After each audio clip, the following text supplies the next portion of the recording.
ورحمۃ اللہ وبرکاتہ۔ آج ہم لوگ منکر پڑھیں گے۔ منکر کا مطلب ہوتا ہے وہ حدیث، اچھا یہ ہم لوگ متقدمین کے مطابق پڑھ رہے ہیں۔ منکر وہ حدیث ہوتی ہے جس کا حفاظ انکار کریں اعلیٰ راوی بعینی، عین اس کے راوی کی وجہ سے، سوان کانا اذا راوی ثقہ و کانا ضعیفاً، چاہے وہ راوی ثقہ و ضعیف ہو۔ جبکہ متاخرین کے نزدیک منکر حدیث وہ ہوتی ہے جس میں کوئی ضعیف راوی اپنے سے ثقہ و ثقہ کی مخالفت کرے جماعت کی، تو یہ متقن نہیں ہوتا۔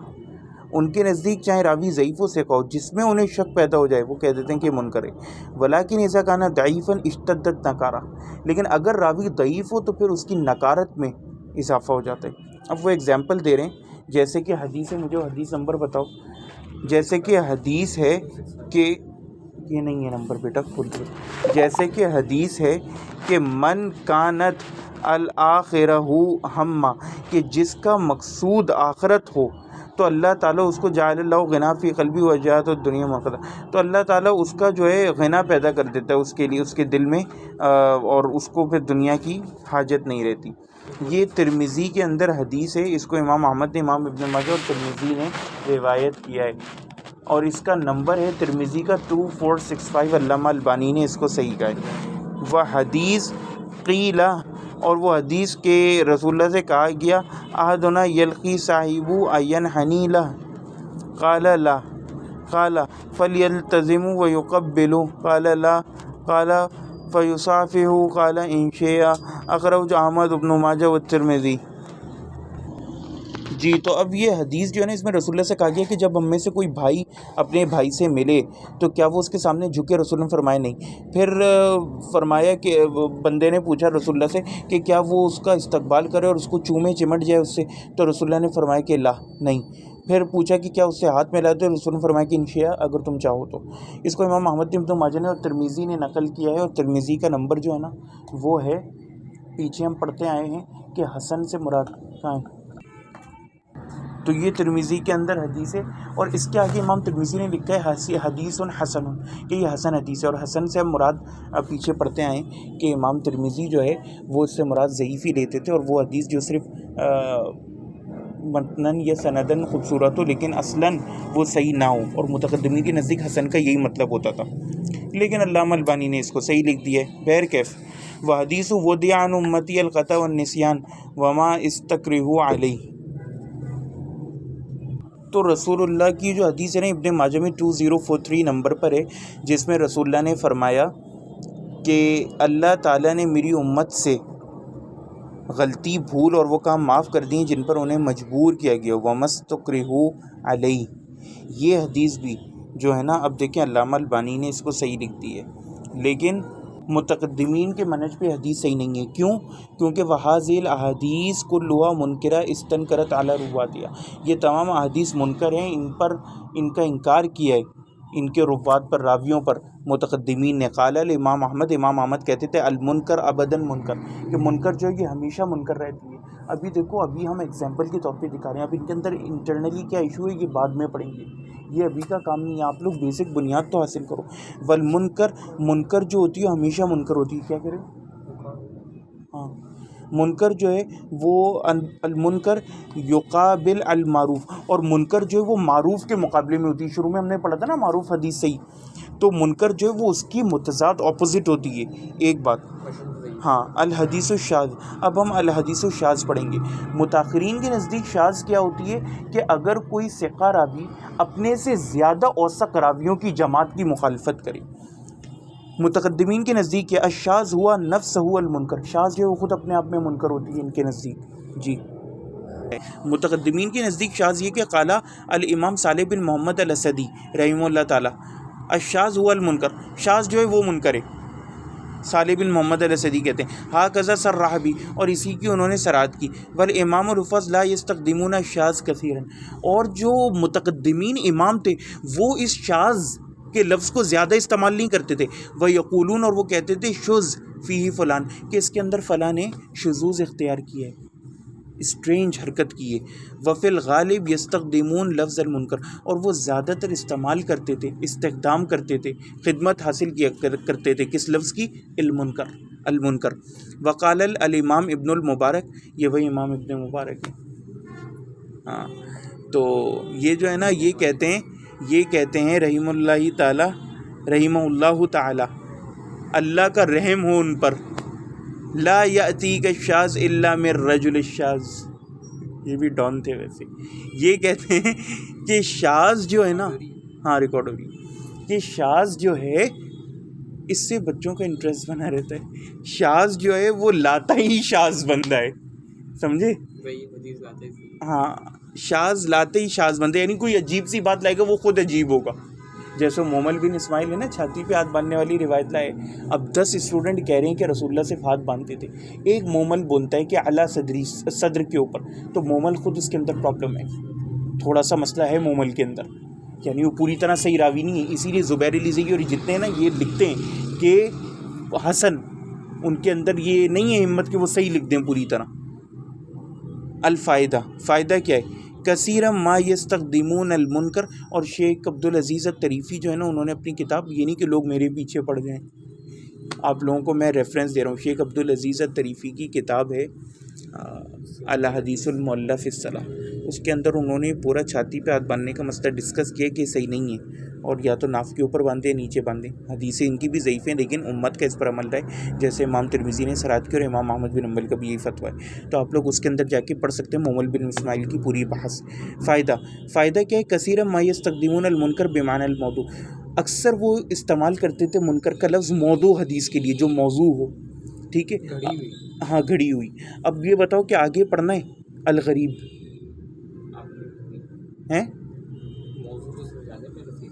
موضوع تو ہو گیا، اب غریب پڑھیں گے، ہاں لیکن یہ ہم پہلے وہ استعمال کرتے تھے اس کو زیادہ تر اس معنی میں، کیونکہ گھڑی ہوئی ہے نا بھائی، کسی نے لفظ نکارت نہیں کیا، اس کا مطلب یا تو کسی کو وہم ہوا ہے یا اس سے جان بوجھ کے لفظ گھڑا ہے، چاہے سے کہو مطلب ایک حدیث گھڑی ہوئی ہے، ہاں، یا اس کا الغریب، غریب حدیث کیا ہے؟ غریب حدیث کو کہتے ہیں وہ الحدیث الذی یستغرب الفاظ عن راوی، جس کی غرابت، اسٹرینجنس ڈیفائن کر لیں، سمجھ جائیں حفاظ اس کے راوی کی وجہ، یعنی یستغربون ھذا الاسناد لغرابت ان یاتی بہذا اللفظ، یعنی کہ یہ ایک سند آئی ہے ان غریب الفاظ کے ساتھ، بہذا اللفظ ایک سند آ رہی ہے، ھذا الاسناد فیسمونہ غریبا، تو وہ اس کا نام رکھ دیتے تھے غریب۔ یہ ضعیف بھی ہو سکتی ہے، صحیح بھی ہو سکتی ہے، نہیں صحیح تو نہیں ہوتی، صحیح ہو سکتی ہے، ہاں صحیح ہو سکتی ہے، اس صورت میں ہو سکتی ہے کہ اگر بڑے بڑے راوی روایت کریں،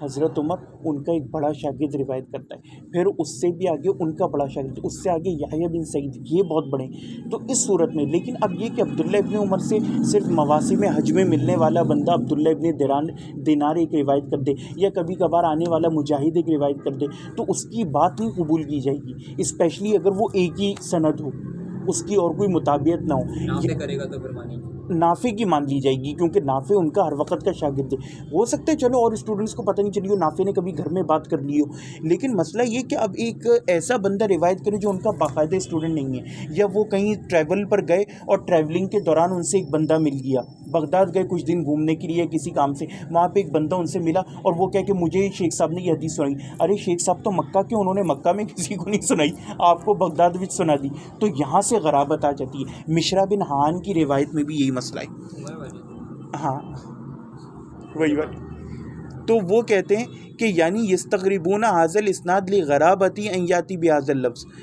کا حدیث، اب وہ کہتے ہیں مثال دیتے ہیں، جیسے کہ حدیث ان الوضوء شیطانا، یعنی کہ یقال لہ الوہان فاتقوا وساوس الماء، اخرجہ ابن ماجہ و ترمذی۔